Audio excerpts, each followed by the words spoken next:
to Kromm. Kromm at the right point looking for a seam pass. Comes off a body on the blue line. Bouncing puck on edge through center ice, and Brooks will claim. Slings it up the middle, tipped into the Wichita end. Chasing it down is Kromm. Sharp angle, he scores. What a blast, Alex Kromm. What a blast. 15:06 remaining in the second period. We're tied at 2. Just a minute and 55, and then just a 5-second power play most likely for Wichita. Coming through, a chance on the doorstep. Alex Kromm, he scores his second goal of the game. Gives the Oilers their first lead of the night with 7:56 left in the second period. Alex Kromm, 2 goals, 3-2 the score.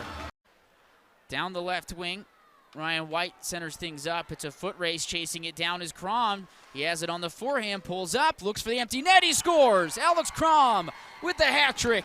It's his third of the game.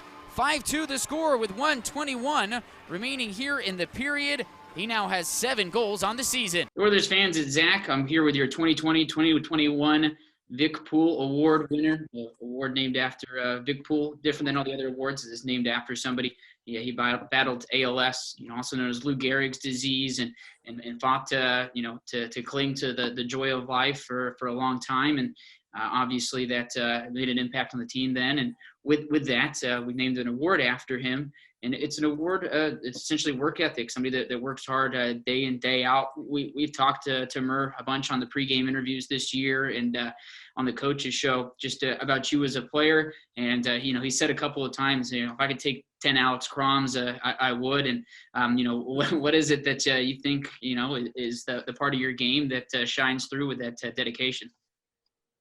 Well, first of all, Murr's a liar. He doesn't want 10 of me out there.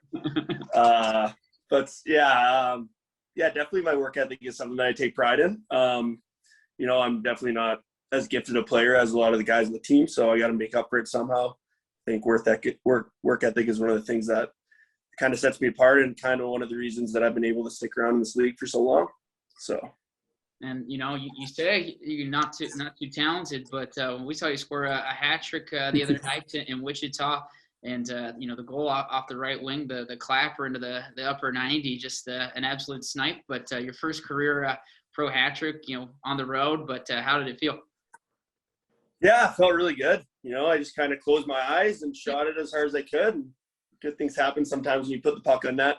That one felt nice. I don't think I haven't had a hat trick since I was like in Pee Wee. So yeah, it was good. It's good that my hard work finally paid off somewhat. And with everything, you look back. You mentioned Pee Wee hockey. Everyone's hockey journey, especially north of the border, starts pretty young.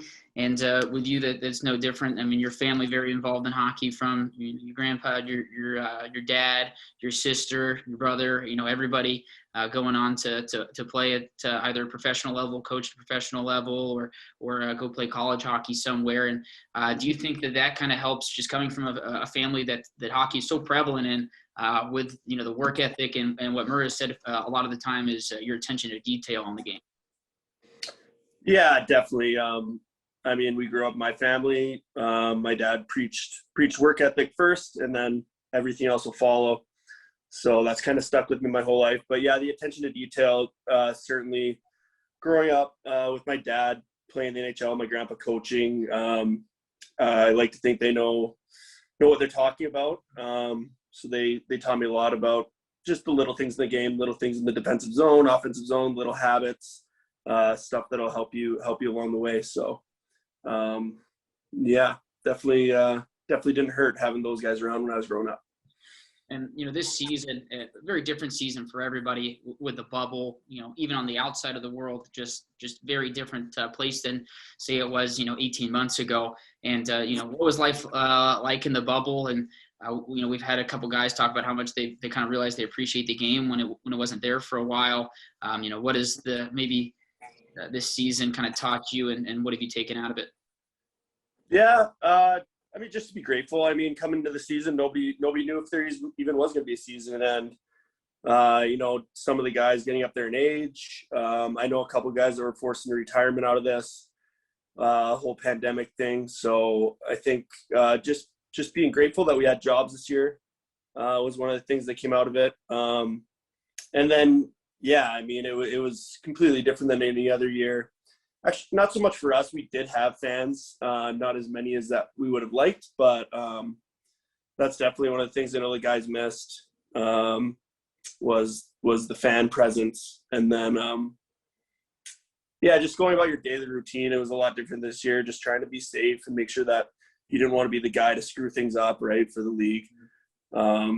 So it'll be nice to get back to normal, but at the same time, we're all really grateful that we had a season this year and we were able to be a part of it. So, Well, thanks for taking the time to do this here with us, and congrats on winning the Vic Poole Award. thank you.